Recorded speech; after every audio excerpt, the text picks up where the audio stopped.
on, guys? Welcome back to another episode of KozMatt's Wrestling Recap. I am Colorado. That is Matt Carpio. Let's get right into a very entertaining episode of Monday Night Raw. How you doing, sir? Good, dude. I think Raw was great, especially building up towards the Royal Rumble it is. So I just want to say, Elimination Chamber is actually going to be in Saudi Arabia. I got an update yesterday. Oh, dude, it's going to be awesome. That's going to be interesting. Sucks for the wrestlers, though, but I know they like to travel, so it is what it is. But I hope it doesn't disappoint. And Raw didn't, you know. I say there was some good feuds that we do see that are potentially on the uprise, but I'm pretty happy with it. With Big Time Bex kicking off Raw, talking about the upcoming Royal Rumble, of course, moving her attention to Doudrop, Belair, and Liv Morgan eventually come out, trash talking with their own promos and whatnot, as Doudrop just calls for a ref so she can beat the holy hell out of someone next. And that's what happens. Oh, absolutely. Our Fatal 4-Way women's match culminates next, but Bianca, Belair, and Liv Morgan take on Doudrop and Becky Lynch.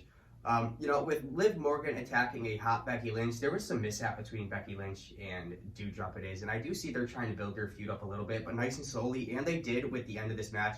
Lynch actually tags in, hits a manhandle slam, but Doudrop then tags herself back in before Becky can get the pin, and Doudrop actually takes the pin over Becky. So it's a good way for them to start a feud nice and slow, so I'm happy about that. Oh, I totally agree with you. We know these impromptu women's tag team matches never work out well, and I must say Becky Lynch really elevates every women's superstar she competes with, and I think Doudrop is turning herself into a pretty good main eventer. Coming at us hot and heavy next, we see Kevin Owens with another segment of the KO show. With who? Seth Rollins. Man, oh Woo! man. The main eventer of WrestleMania this year with the big time Roman Reigns. So I was happy that he was the guest on this show. I do like how Rollins, whatever, I'll take both of them on. Oh, they're great. But we will see what happens with Kevin Owens in the Royal Rumble, because he declares himself in this year's Royal Rumble, which I'm excited about, as Damian Priest comes out trash talking Kevin Owens and Seth Rollins in a promo, and then Kevin and Priest battle next. Kevin Owens avoiding a superplex, Kevin Owens then going for a senton and fakes a leg injury to hit the stunner. So Kevin Owens pulling all the stops, earning a title shot in the future against Damian Priest. Lie, cheat, and steal. Shades of Eddie Guerrero. Gotta love to see it. We then see Finn Balor and Austin Theory meet up for a singles match next.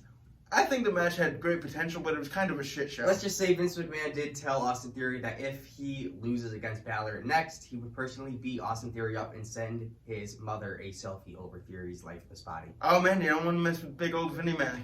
Fortunately for Theory, that didn't happen, avoiding a coup de grace, hitting a drop kick for the victory. Yeah, right on the Demon King, so I think Finn Balor was a little pissed off that, but hey, we don't need to have a selfie of Austin Theory sent to his mother, so I think that's a good thing.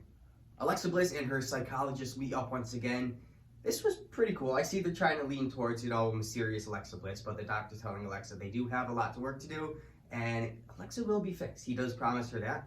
I don't know, but the doctor goes on and tries to do an exercise, talking to her what comes to mind when you hear fear, what comes to mind when you hear relax, what comes to mind when you hear imaginary. All she kept saying was Lily, man. Lily, and once the doctor says imaginary, what comes to mind, Alexa just gets up, and the doctor walks out kind of all frightened. All right, that's the end of our psychology session. And Alexa sits back down again, all kind of teed off. So, I don't know. I think we're going to see Lily again soon. Oh, dude, I think we're going to see Alexa Bliss at the Royal Rumble, entering that Rumble, and I think she got a strong chance to win. After their split up last week, we see Nikki, ASH, and Rhea Ripley go at it next. After a nice heated promo, Nikki attacking Rhea Ripley, driving her into the steel steps, the ref actually calls off the match as Nikki kind of looks on in excitement as Rhea Ripley's hurt on the steps. So I think we're going to see a nice prolonged segment with them next week, and I'm kind of excited for that, especially building up towards the Royal Rumble or Elimination Chamber or even WrestleMania. Yeah, I mean, I like to see it. I've been saying for weeks that this tag team has to be disbanded, and I think Rhea Ripley's got big things in her future. Not so sure about Nikki ASH and that superhero gimmick, but we'll just have to wait and see.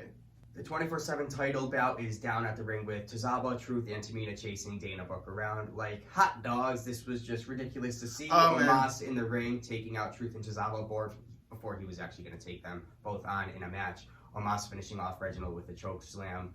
It is filler, the 24/7 championship. It's got to go. It's just a waste of time, and it's just for superstars to get that 2-second spotlight on television because WWE has no creative writing over them, and it's just sad to me. Oh, absolutely. I totally agree with you. The title was only good when R-Truth was going after it week after week, and I think it's time for that thing to be retired, like you said. We have a tag team match next. Not a filler tag team match, but it was good. We had the Street Profits and the Mysterios take on the Dirty Dogs, Dolph Ziggler, and it was Robert Roode and Apollo and Aziz also on their team. You know, it was a filler, but good match. I see what WWE was trying to do here until we get to a spot where everyone comes in and takes turns taking out their opponents, leaving Dawkins in for to finish off Apollo Crews with a spine buster and a splash. I am so happy the Street Profits are getting spotlight, dude. Oh, me too, man. And I think they're going to be up next for those Raw Tag Team titles, taking on the Alpha Academy. Should be a pretty good match. We then have our great main event, man. That thing really snuck up on us. We see Bobby Lashley take on Seth Rollins next. Oh, I was super excited. What a caliber of an event they were going to put on for us. They did. You know, I see what they were trying to do with much anticipated moves to a pedigree by Rollins onto Lashley. Imagine Rollins hitting a pedigree onto a big man like that. Oh, man. He was able to, but Lashley still had fight kicking out at 2. Lashley goes for the top rope. He actually hits Seth Rollins, but I guess then we see Shelton Benjamin and Cedric Alexander pull Bobby out of the ring randomly as he goes for a pinfall after that jump off the top rope, causing a disqualification. So, I don't know. We're going to have to wait and see what Rollins watched on as the Usos came out. Now we're hitting a double super kick to the Hurt Business. So, interesting. Yeah, interesting for sure. I knew they wanted to keep them both looking strong. I knew there was going to be some shenanigans. I thought Roman was going to come out, but that didn't happen. Certainly an interesting building show for Monday Night Raw. Let us know what you thought about the show. Always like, comment, and subscribe. And I'd like to give my mother a happy 54th birthday shout out. Ooh, happy birthday, Mom. Happy birthday, Mom. Love you. And I will see you soon. Peace out, guys. Always like, comment, and subscribe. Yeah, Woo! baby. Come on and fight back.